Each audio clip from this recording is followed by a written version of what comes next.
I'm Dr. Kim Sage, and this video is about what the research says about children raised by BPD moms and what the outcomes may be.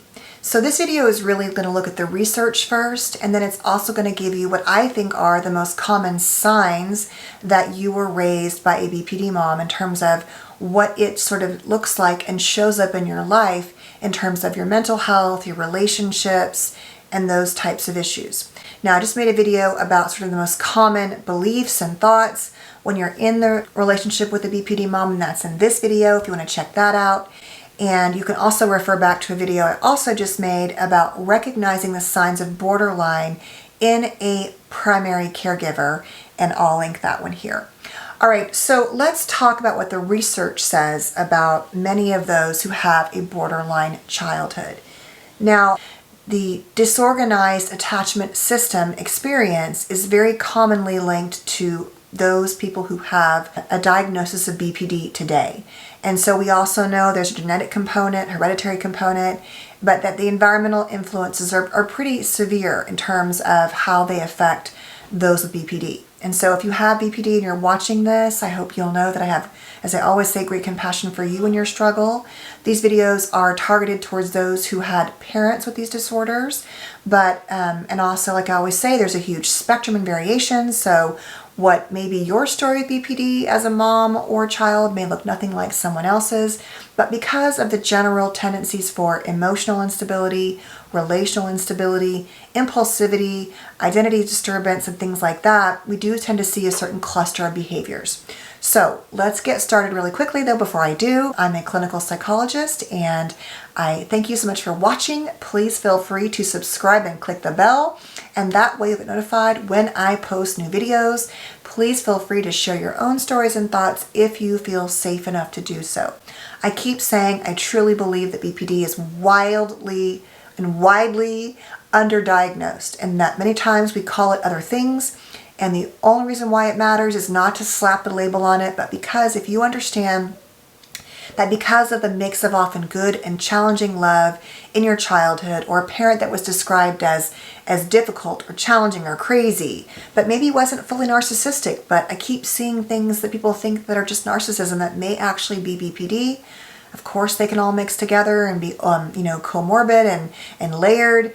From this video's perspective, though, let's just use a more BPD diagnosis alone and say, what does the research say about the children of BPD moms?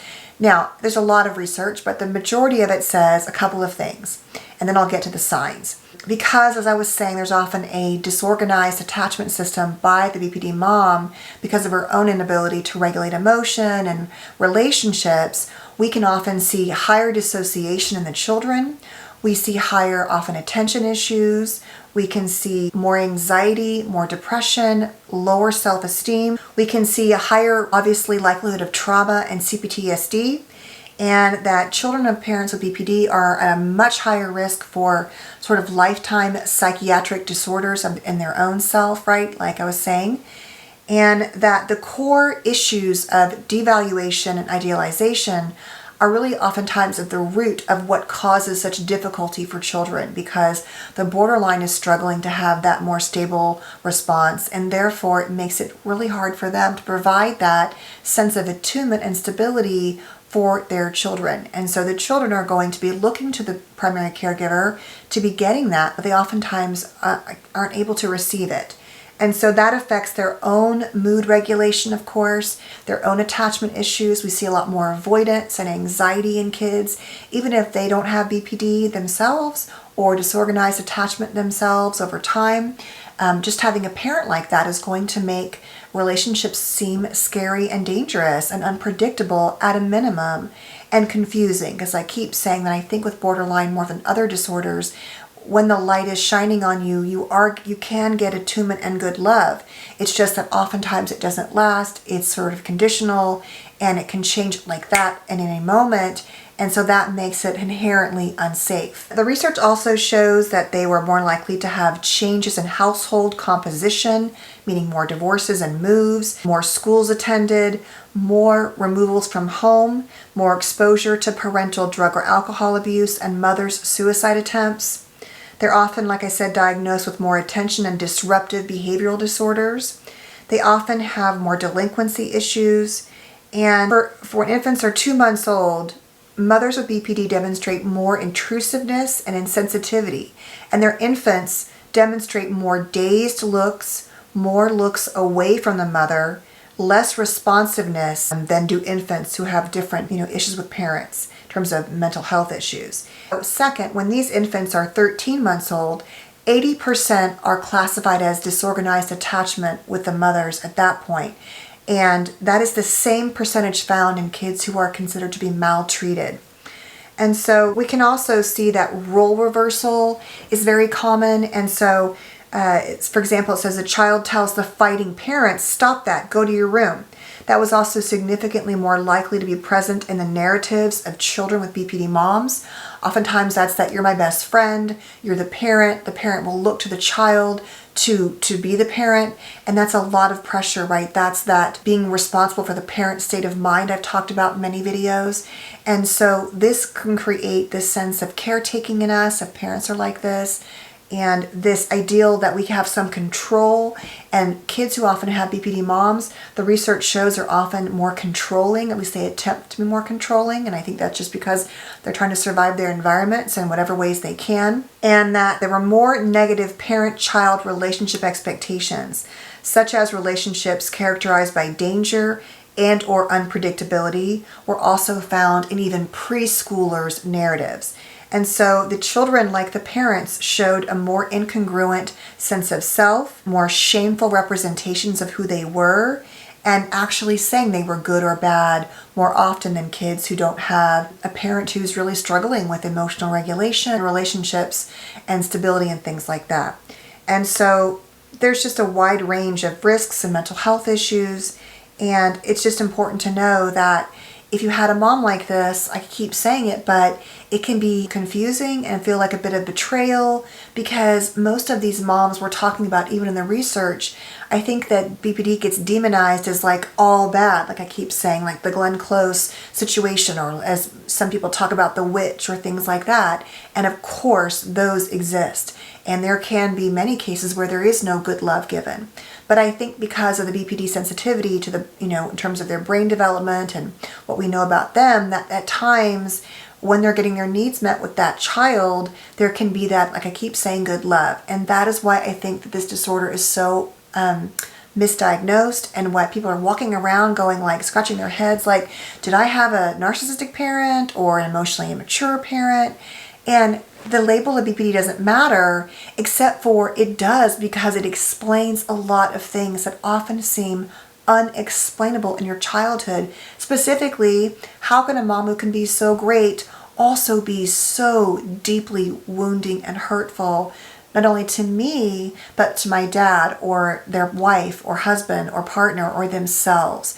And that's why I think it matters, because if you understand you have a parent like this, understanding that you probably have c-ptsd and some form of trauma, which is very common for the borderline and for the child of a borderline, it really affects how you approach treatment, and it affects what is possible in terms of having a relationship with that parent today. Because as I keep saying, like I talk about in this video in Mama Trauma, people are walking around not knowing how severe this disorder is and having these repeated traumatic, stressful, upsetting, deeply wounding, angering relationships with their moms, and not knowing how to change the dynamic, or doing the same things and trying to set boundaries but they're not working, and just trying to write letters and engage, and that blows up. And so that's why it matters. Understanding sort of the funnel of where it comes from then dictates what your options may be for treatment and relationships with yourself, with your own kids, and with your BPD parent. So what does all this research say about what does it look like for you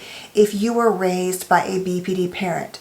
Now, these are things we see in terms of like how it manifests in you, in your relationship with yourself and the world, mental health, and others. The first one is you're often a caretaker.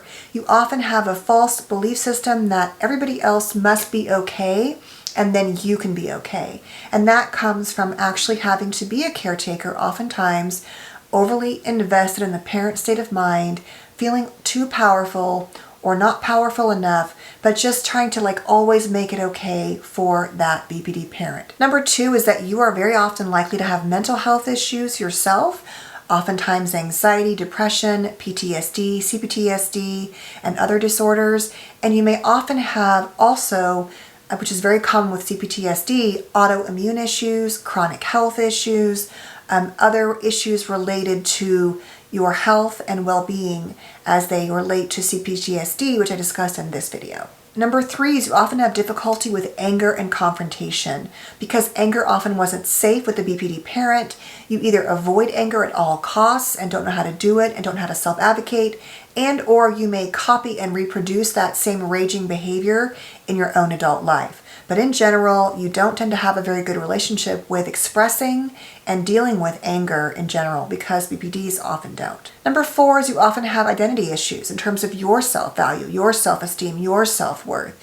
As I discussed in the research, because you didn't have that consistent stability in terms of attunement and being mirrored and seen, you often don't feel good enough and or also struggle with who you are as that parent struggled with the same things. Number 5 is we often have trust issues, right? Because when you have a parent who is disorganized in their attachment system, you can't rely on them in general. You might get the good love, but you might get the bad love, and you never know. And those trust issues in your early attachment can often transfer to adult relationships. If mom's not safe or dad's not safe, is anyone really safe? And should I ever let them get close enough to allow trust to even develop? Number 6 is we're often perfectionistic and self-critical. Oftentimes there's a lot of criticism of self and self-esteem that get manifested because when a parent is upset with us, it must be our fault. Being children of these parents, we often are egocentric, right? And so we are a reflection of whatever they believe. And so if they're mad at us for something we did, it must be our fault. And if I do it all perfectly, maybe, just maybe, I can avoid being the bad child. And so that can manifest in our lives as trying to be, praised and rewarded for being good and perfect, except for that's a setup and not possible to maintain every day, all the time. The next one is we're often seeking safety and security and stability in partners. And the problem with this is that when we have certain parents like this, we so badly want to have this kind of like response with people that even narcissists can look safe in the beginning because they can come across as like they've got this and they're confident and they're stable and they're not, as easily triggered in the beginning. And so that can fit really nicely with our belief we want to have this stable environment. And of course, it's not going to eventually be that way, but it can really set us up to misperceive one thing like stability in something else, which can actually be narcissism or something else like that, or just a lack of emotional availability from somebody. Because we don't want the emotionality, we go to the other end. The next one is we often see ourselves, like I'm saying, anxious and avoidant in love, that we're either like freaking out because we might not get our needs met and get loved, or they're going to be mad at us, or if we get too close, we have to pull back because love isn't safe and love can't be trusted. The next one is we often feel responsible for our mothers. We are at some level unable to detach from her, that she's often created dependency and enmeshment with us. And so we can have a hard time like letting go and saying, look, if she's unhappy today, that's her issue. It's not my job to fix it. Along those lines, we can often be very sensitive to tone of voice and people's fluctuations in emotion. We've gotten so good at reading her face, her nonverbals, her over-the-top verbals, that we can be over-readers of other people's emotions and highly sensitive, and that even the slightest shift in conflict or tone of voice can trigger us and give us emotional flashbacks. And so sometimes we can be overly sensitive to those things and have to do the work to realize that this is a normal range of response. Because we've been so sort of shocked and treated that way, where we feel everything is sort of intense, we have to learn to down-regulate and be more present and mindful of what's really happening. Of course, we can have higher levels of trauma, like I was saying, because borderlines often introduce trauma without meaning to in their lives, with their relationships, how they deal with themselves, and so we often can be more exposed to trauma and have trauma symptoms. The research shows, or often as adults, we want to be more controlling when we have BPD parents. We often can have that sort of OCD and or need to just like manage everything and control it. And we have this illusion that this time I'm going to control everything and I'm going to be okay. Except for, as we know, control in all areas is not possible. And so that's a setup. We often have these highly invalidating environments, and so we have a difficult time feeling like we have been validated and we are valued, and we can transfer that into relationships and oftentimes project that, or have a hard time seeing ourselves as valuable and worthy. And lastly, I think it's very common to always feel like a little child inside, because you oftentimes with a parent like this, you didn't get to move through the developmental stages. Oftentimes with BPD, as we get older and more challenging to these parents, they don't handle, nor do narcissists, let's be honest, but they don't handle pushback. They don't handle independence well, especially if the parent with BPD was seeking to create dependence in you so that you would never leave or abandon them. They're not going to respond so well when you go through the natural stage of pushing back, as most adolescents are supposed to do on some level. Now, it can really range, but it can make it hard for you to feel like a full adult, especially if you were still in a trauma-bonded mama trauma relationship with this parent or caregiver or father, as I'm saying.